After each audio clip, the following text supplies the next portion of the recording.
بسم اللہ الرحمن الرحیم۔ میں ہوں منور ستی۔ آج کے ویڈیو میں ہم دو موضوعات پر بات کریں گے۔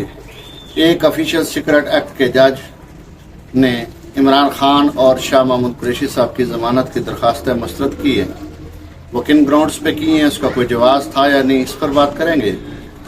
اور دوسرا، آج ملک بھر میں وکلاء نے احتجاجی مظاہرے کیے الیکشن کے لیے، بروقت الیکشن کے انعقاد کے لیے، اور حکومت کے خلاف سخت تقاریر ہوئی، اس پر بات کریں گے۔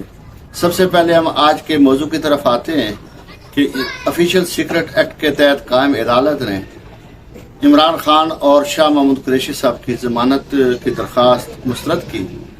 آج عمران خان صاحب کے وکلاء نے یہ سائفر کیس کے حوالے سے بڑے جاندار دلائل دیے۔ انہوں نے وہ تقاریر حکومتی اراکین کی اور اسٹیبلشمنٹ کے اعلیٰ افسران کی وہ تقاریر اور وہ انٹرویو بھی عدالت کو دکھائے، جس میں انہوں نے سائفر کو حقیقت ماننے سے انکار کیا، اور ان کا کہنا تھا کہ یہ چائے کی پیالی میں ایک طوفان ہے۔ آج اسی جس سائفر سے انکار کیا جاتا تھا، اسی سائفر کی موجودگی اور سازش پر مہر تصدیق ثبت کرتے ہوئے حکومت وقت نے عمران خان کے خلاف سائفر کیس کا مقدمہ قائم کر رکھا ہے اور ان کو پابند سلاسل کر رکھا ہے۔ اعتزاز احسن صاحب آن ریکارڈ ہیں، وہ ٹیلی ویژن پر بیٹھ کر کہہ چکے ہیں کہ عمران خان کی جو ناگفتہ بے حالت انہوں نے اٹک جیل میں کر رکھی ہے، اور ان کو جو سہولیات کا فقدان ہے اور جس کنڈیشن میں ان کو وہاں رکھا گیا ہے، اس کی ویڈیو بنا کے امریکن کو دکھائی جاتی ہے کہ جو آپ کے خلاف بولے اس کا ہم کیا اثر کرتے ہیں۔ یہ اعتزاز احسن صاحب باقاعدہ ٹیلی ویژن پر آ کر کہہ چکے ہیں، اور یہ تمام پاکستانی اس کے گواہ بھی۔ آج جج صاحب جو ہیں وہ ایک ہی بات کرتے رہے کہ یہ سائفر جو ہے وہ گم ہو گیا عمران خان صاحب سے، اور وہ سائفر گم کیوں ہوا۔ اب اس سائفر کی ایک کاپی سپریم کورٹ کے چیف جسٹس کے پاس ہے، ایک آرمی چیف کے پاس ہے، ایک ISI کے چیف کے پاس جاتی ہے، پھر یہ سائفر کی کاپی نیشنل سیکورٹی کونسل میں ڈسکس ہوئی، وہاں بھی پڑھ لی گئی۔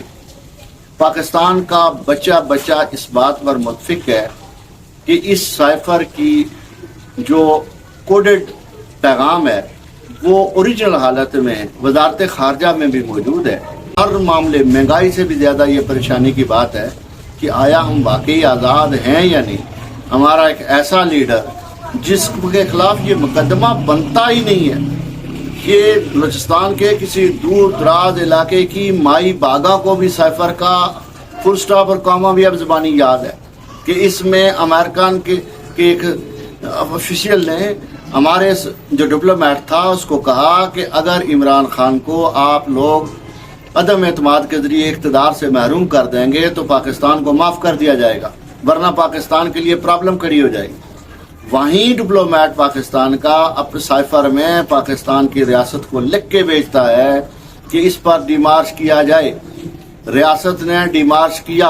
ڈیمارش احتجاجی مراسلے کو کہتے ہیں، احتجاج کرنے کو کہتے ہیں، اپنی ناپسندیدگی کے اظہار کو کہتے ہیں۔ یہ پاکستان کی ریاست نے کیا، یہ کر چکی، پھر اس کو ہٹایا بھی گیا اقتدار سے۔ تو بن سکتے ہیں نا، سچا تو کوئی اس صورت میں بن سکتا ہے کہ اگر ہمارے جو ڈپلومیٹ ہیں اسد مجید صاحب، وہ اگر آ کے کہتے کہ اس میں کوئی اتنی سنسنی خیزی نہیں تھی، اس میں پاکستان کی منتخب حکومت کے تختے اٹھنے کی خواہش کا اظہار نہیں تھا، تو پھر تو ایک بات سنی، ہم پاکستانی قوم بحثیت قوم سوچ سکتے تھے کہ عمران خان نے پھر اتنی ہائپ کریٹ کیوں کی۔